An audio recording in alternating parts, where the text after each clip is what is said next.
ही guys, पपीते को बीज से लगाना काफ़ी आसान है और सही तरीके से अगर आप उसकी केयर करते हो, सही टाइम पे सही जगह पे लगाते हो तो आपको बहुत अच्छे रिजल्ट मिलेंगे।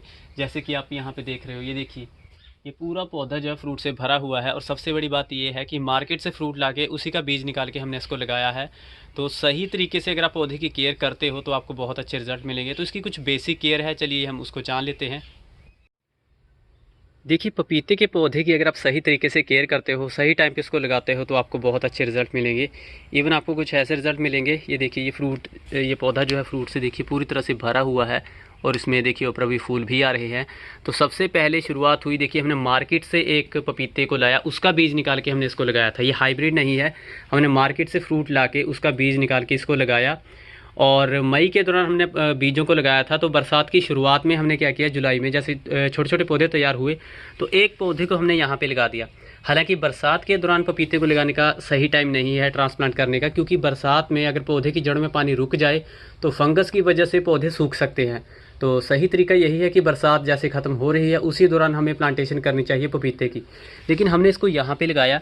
ये बिल्कुल पथरीली ज़मीन है और लगातार बारिश होती रही और पानी यहाँ पे बिल्कुल भी नहीं रुकता था, पानी यहाँ पे से नॉर्मली चला जाता था। तो नॉर्मल मॉइस्चर इस जगह का बना रहा और हमने यहाँ पे फर्टिलाइज़र एक बार भी नहीं दिया। तो देखिए, मिट्टी के अंदर न्यूट्रिशन तो पहले से काफ़ी था और इसका रिज़ल्ट आप देख सकते हो। रही बात मॉइस्चर की, बरसात के दौरान बहुत सारा पानी इसको मिला, हमने मैनुअली भी काफ़ी बार इसको पानी दिया और इसका रिज़ल्ट ये रहा कि इस पौधे पे बहुत अच्छी फ्रूटिंग हुई है। ये देखिए, तो आपको नॉर्मली करना क्या है, आपने मान के चलिए नर्सरी से कोई पौधा परचेज़ किया है, उसको आप ऐसी जगह पे लगाइए जहाँ उसकी जड़ों पे पानी बिल्कुल ना रुके। अगर वहाँ की मिट्टी पथरीली है कोई फ़र्क नहीं पड़ता, पपीते के लिए वो बिल्कुल बेस्ट है। आप इसका हल्का मॉइस्चर बनाए रखें, पानी बीच बीच में लगाते रहें, स्पेशली गर्मियों के दौरान। और हाँ, अगर आपके वहाँ पे कोहरा पड़ता है जहाँ पे आपने पौधे को लगाया है, तो सर्दियों के दौरान स्पेशली दिसंबर जनवरी के दौरान पौधे को आप कवर ज़रूर करें। तो अगर आप एक बार अपने पौधे को सर्दियों से बचा लेते हो तो अगले साल आपके पौधे पर देखिए ऐसी फ्रूटिंग होगी। तो लगभग एक साल का टाइम इजीली लग जाता है फ्रूटिंग तैयार होने में। और कुछ देखिए फ्रूट तो हमने यहाँ से तोड़ भी लिए हैं, वो साइज़ में काफ़ी बड़े थे। इसके अलावा देखिए, यहाँ पे हमने पपीते के कुछ और भी पौधे लगाए हैं, एक ही टाइम पे लगाए थे। तो यहाँ पे उसको पर्याप्त मात्रा में न्यूट्रिशन, फर्टिलाइज़र और जैसे मॉइस्चर नहीं मिला। तो नतीजा क्या रहा, ये देखिए। और कभी कभी लोग कहते हैं कि हमारे जो पौधे हैं वो ख़राब थे, हमें अच्छे पौधे नहीं मिले क्योंकि इनमें फ्रूटिंग नहीं हुई। देखिए, ये जो प्रॉब्लम है ये पौधे की केयर की है, प्लांट की कोई गलती नहीं है। अगर पौधे की सही टाइम पे सही केयर होती तो आज इसमें बहुत सारा फ्रूट लगता। और एक चीज़ का और ध्यान रखें, आसपास के जो पौधे हैं देखिए, ये भी पौधे की सही से ग्रोथ नहीं होने देते, तो इसको एक स्पेस चाहिए ज़्यादा। अभी देखिए पपीते के इस पौधे में थोड़ा बेंड भी पड़ चुका है और यहाँ पे देखिए मिट्टी काफ़ी सख्त है, मॉइस्चर की कमी है और फर्टिलाइज़र की भी कमी होगी। तो इसलिए देखिए हालात ये है कि पौधे की सही से ग्रोथ नहीं हुई। तो आम तौर पर आपको कम से कम 2 बार तो पौधे में फर्टिलाइज़र डालना ही चाहिए।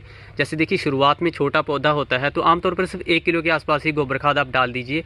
उसके बाद आप अच्छी खासी न्यूट्रिशन डालिए पौधे में। अगर ज़मीन में फर्टिलाइज़र नहीं है, मतलब कि आपकी मिट्टी में उतना खास न्यूट्रिशन नहीं है, तो आपको जो है फर्टिलाइज़र डालना पड़ेगा। 2 बार या 3 बार भी डालना पड़ सकता है। और कुछ लोग क्या करते हैं कि जब पौधों को लगाते हैं तो एक बार में ही काफ़ी सारा फर्टिलाइज़र जैसे गोबर खाद डाल देते हैं, वो भी सही है। तो ये जो प्रॉब्लम हुई है ये पौधे की सही केयर ना करने का नतीजा है ये। और इसी के साथ ये देखिए, यहाँ पे भी इस पौधे की बिल्कुल भी केयर नहीं हुई। तो इसकी जो ग्रोथ हमने देखी बहुत ही फास्ट देखी इस बरसात के दौरान। इस बरसात में पौधे को जो है एकदम से जो है काफ़ी सारा पानी मिला, क्योंकि ये देखिए यहाँ पे पानी बिल्कुल भी रुकता नहीं था, न्यूट्रिशन की कमी हुई और सही टाइम पे पौधे को पानी भी नहीं मिला। तो ऐसे में देखिए पौधे ने पूरी कोशिश की फ्रूट देने की और इसमें काफ़ी अच्छा फ्रूट भी लगा। ये देखिए, लेकिन न्यूट्रिशन की थोड़ी कमी के कारण पौधा उतनी ज़्यादा देखिए फ्रूटिंग इसमें नहीं हुई, उतना ज़्यादा ये फलों से नहीं भरा। लेकिन पौधे का साइज़ अच्छा है, कुछ हद तक इसमें फ्रूट लगे भी हैं। और ये देखिए एक चीज़ यहाँ पे भी है। तो देखिए ये सब चीज़ें आपके साथ भी हो सकती हैं, आपके पौधों पे भी होंगी। तो कारण क्या रहा उस चीज़ का आपको इजीली पता चल जाएगा। तो यहाँ पे भी इस पौधे की सही से केयर नहीं हुई। ये देखिए मिट्टी काफ़ी सख्त है, पानी नहीं मिला, अच्छे से खाद नहीं मिली और पौधा कोशिश कर रहा है फ्रूट देने की। ये देखिए इसमें कुछ फ्रूट लगे भी है। तो अगर सही तरीके से इसमें इसकी केयर होती तो ये भी फ्रूट से भर जाता। और एक चीज़ और हमने यहाँ पे थोड़ा सा गलत हुआ है, इसमें देखिए 2 ब्रांचेज आई है। आपको शुरुआत से ही अगर ऐसी चीज़ें हैं, आपने कोई पौधा परचेज़ किया है तो एक को आपको निकालना है जो छोटे वाला है। तो पौधे का न्यूट्रिशन और पौधे की जो शेप है वो सही रहेगी, एक ही मतलब एक ही इसकी जो ब्रांच वो सही से रहेगी और उसी में फ्रूटिंग होगी। और पौधे को जैसे मैंने आपको बताया एक स्पेस चाहिए, तो यहाँ पे कुछ अमरूद के पौधे हैं और देखिए यहाँ पे रोशनी थोड़ी कम ही इसको मिल रही है, तो ये ग्रोथ काफ़ी ज़्यादा कर रहा है, देखिए रोशनी की ओर बढ़ रहा है। तो टाइम पे पौधे को लगाना। अगर आपकी मिट्टी पथरीली है, काफ़ी ज़्यादा रेतली मिट्टी है, तो कोशिश करें कि उसमें बरसात में ही आप उसमें जो है इन पौधों को लगा सकते हो गोबर खाद डाल के। और 1 साल का टाइम इजीली जैसे मैंने आपको बताया लग जाता है अच्छी फ्रूटिंग होने में। देखिए पपीते के पौधे को टाइम से लगाना काफ़ी ज़रूरी है, चाहे आप उसको बीज से लगा रहे हो या पौधे को ट्रांसप्लांट कर रहे हो। तो जुलाई के दौरान हमने इन पौधों को बीज से लगाया था पॉली बैग में, और बरसात के दौरान यहाँ पे हमने इनको नहीं लगाया। जैसे ही बरसात ख़त्म हुई तो हमने इन पौधों को यहाँ पे लगा दिया था, और अभी इनकी काफ़ी अच्छी ग्रोथ भी हुई है। तो शुरुआत में हमने लगभग थोड़ी थोड़ी गोबर खाद मिक्स करके इसको लगाया। तो यहाँ पे हमने 5 पौधे लगाए हैं और इनका अपडेट मैं आपके साथ ज़रूर शेयर करूँगा। तो अगर आप पौधे को टाइम से नहीं लगाते हो तो पॉली बैग में उनकी ज़्यादा ग्रोथ नहीं होगी। और इसके अलावा कुछ और भी रिज़ल्ट है। तो जैसे आपने देखा कि उन 5 पौधों को हमने बरसात के लास्ट में लगाया, और उन्हीं के साथ हमने इन पौधों को भी तैयार किया था। जो शील्डिंग हमने ये सभी एक साथ लगाई थी, लेकिन इस पौधे को हमने बरसात के मिडल में लगाया। लगभग अगस्त के दौरान हमने इसको जो है यहाँ पे लगा दिया था। 2-3 बार बारिश इसके ऊपर पड़ी, लेकिन यहाँ पे पानी रुकता नहीं था और कोई प्रॉब्लम नहीं हुई। और बरसात का इस पौधे पर काफ़ी अच्छा असर देखने को मिला, और पौधे की ग्रोथ देखिए कितनी ज़्यादा हुई है। उन पौधों के अलावा इसकी ग्रोथ में देखिए कितना फ़र्क है। पत्ते काफ़ी हेल्थी है, और बस हमें अब इसको सर्दी से बचाना है। आगे सर्दियों के दौरान अगर आपको लग रहा है कि कोहरे की प्रॉब्लम है, तो आपको इसको थोड़ा कवर करना पड़ेगा, और अगले साल को इसको फ्रूटिंग देखने को मिलेगी आपको। तो देखिए यहाँ पे हमने 2 पौधों को लगाया था, जिसको हमने लगाया था अगस्त के दौरान, अगस्त के तकरीबन लास्ट में। और उससे पहले मैंने आपको जो 5 पौधे दिखाए थे उसको हमने लगाया था बरसात के लास्ट में। हालांकि इन पौधों को सेम टाइम पे ही बीज से तैयार किया गया था। और आमतौर पर देखिए अगर केयर की बात करें तो इन पौधों को डायरेक्ट सनलाइट चाहिए। इस पौधे को ऐसी जगह पे ना लगाएं जहाँ पे दूसरे पौधों को जो छाया है पूरा दिन इसके ऊपर पड़ रही है, तब भी देखा जाता है कि इनकी ग्रोथ काफ़ी स्लो होती है। मिट्टी में न्यूट्रिशन होना चाहिए, नहीं आपको गोबर खाद या लीफ कंपोस्ट इसमें डालना पड़ेगा। तो इसके अलावा हमने जो है पौधों को और भी लगाया है, जिनको हमने बरसात की शुरुआत में लगाया है। तो चलिए देखते हैं उनकी क्या ग्रोथ रही। देखिए ये जो पपीते के पौधे हैं, मैंने 3 पौधे लगाए थे, और 11 जून को मैंने इनको बीज से लगाया था, और जुलाई की 31 तारीख को मैंने इनको यहाँ पे नीचे मिट्टी में लगा दिया था। और अभी देखिए अभी नवंबर का टाइम है, और आज है नवंबर की 5 तारीख। तो पौधे में फ्रूटिंग अच्छी हो रही है, देखिए इनमें बहुत सारे फूल लगे हैं, और अगले साल को ये पौधा जो है फलों से भर जाएगा। इसके अलावा देखिए गाइज ये है दूसरा पौधा, और इसकी भी काफ़ी अच्छे से ग्रोथ हुई है। ये देखिए हमने शुरुआत में इसमें गोबर खाद डाल के इसको लगाया था, इन तीनों प्लांट्स को। और ये दूसरा पौधा है, और इसमें भी फ्रूटिंग हो रही है। देखिए इसमें बहुत सारे फूल आए हैं, और अगले साल को ये पौधा जो है फलों से भर जाएगा। और यहाँ पे देखिए प्रॉब्लम हुई इस तीसरे पौधे में।